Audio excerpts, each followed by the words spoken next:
Hello বন্ধুরা, আজ তোমাদের দেখাবো বাঁকুড়া জেলার বা বিষ্ণুপুর মহকুমার অন্তর্গত একটি মন্দির, যেটা বিষ্ণুপুর থেকে 10 থেকে 15 কিলোমিটার দূরে অবস্থিত। জায়গাটার নাম হচ্ছে পুরের কাছের গ্রাম সারেশ্বর মন্দির। এটা আর্কিওলজি অফ সার্ভে অফ ইন্ডিয়ার অন্তর্গত, যেটা তার কাজ হয়েছিল মন্দিরটি মেরামতের, এখন সম্পূর্ণ হয়ে গেছে। এটা দেখতে পাচ্ছ, তার বাবা সারেশ্বর আমাদের স্বয়ং অবস্থিত করছেন, তার ছবি তোমরা দেখো।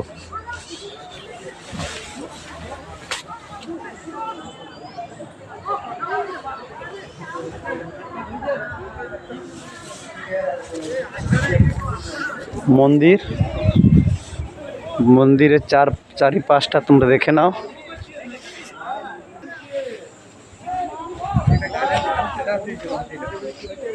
মন্দিরের সাইড পূর্ব দিক, দক্ষিণ পূর্ব দিকে যাচ্ছি আমি, উত্তর থেকে পূর্ব। এটা তারই পাশে আর একটা মন্দির তোমরা দেখতে পাচ্ছ, সেটার হয়তো ছবি নেবো। সেখানে একটা বিয়ে বাড়ি হচ্ছে জাস্ট সেখানে ক্যামেরা করছে, আমি তো মোবাইলে করছি, আমার মেগাপিক্সেল কম। সেখানে দেখতে পাচ্ছ ওই তো মন্দির, ঠিক আছে। মন্দির সংলগ্ন এলাকা বা মাঠ, যেটা চৈত্র মাসের শেষ তারিখে গাজন হয়, যার ভক্তর সংখ্যা 10 থেকে 12,000। পুরো বাঁকুড়া জেলার অন্যান্য জেলার থেকে আসে, ভক্ত সমাগম হয়, খুব মেলা চলে। তার আগেও একটা মেলা হয়, যেটা মকর সংক্রান্তি, সেই সময় হয়। তোমরা দেখো, খুবই সুন্দর পরিবেশ। পাশে একটা জলাশয়, যে জলাশয়ে জল আছে, জানি না মাছ আছে নাকি, বক করছে। এখানে বসার বেঞ্চ কিছু। এই মন্দিরের থেকে জাস্ট ঢালু হবে কত, সামথিং 10 ফুট থেকে 8 ফুট। এখানে অনেক আয়োজন। এরপর তোমাদের পাশের মন্দিরটা দেখাবো। পাশের মন্দিরে পুরোহিত মশাই পুজো করছেন। একটা নন্দী ভিঙ্কির জায়গা মূর্তি সেখানে।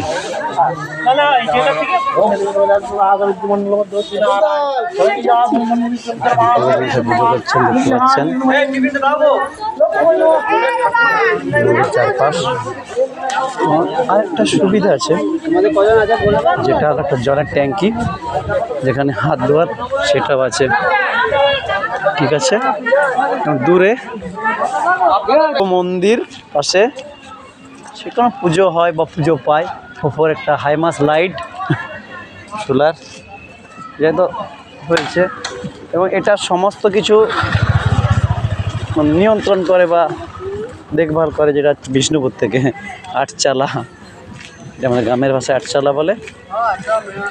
মন্দির এখানে রেস্ট নেয় ভক্তরা। তার পাশে আরেকটা আছে, কালার হয়েছে, একটা আটচালা। দেখো, এগুলো আটচালা।